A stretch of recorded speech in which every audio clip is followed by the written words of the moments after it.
A long and arduous day of tough talking at the Lima Climate Change Summit taken its toll on some of the journalists covering it.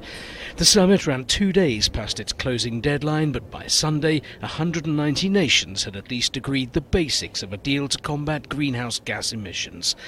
They're being asked to submit national plans to tackle global warming for the basis of a new agreement to be hammered out at another summit in Paris in a year's time.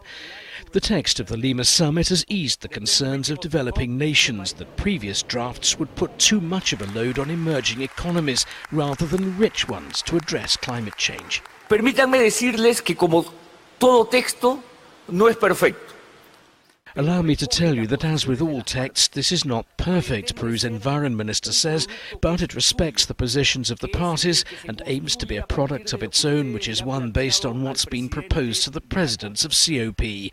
And with this text, we're all winners, no exceptions. I've heard from all the groups and I have the absolute assurance that with the text we are to receive, we're all winners. Que con el texto que han recibido el día de hoy, todos ganamos.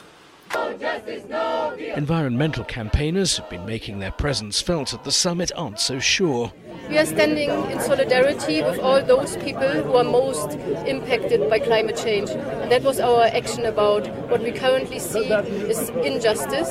So we were calling for justice, and we can't agree to a deal if there's no justice. The UN Climate Change Secretariat's already warning the promises of all the nations combined won't be enough to reach an agreed goal to limit warming to 2 Celsius above pre-industrial times.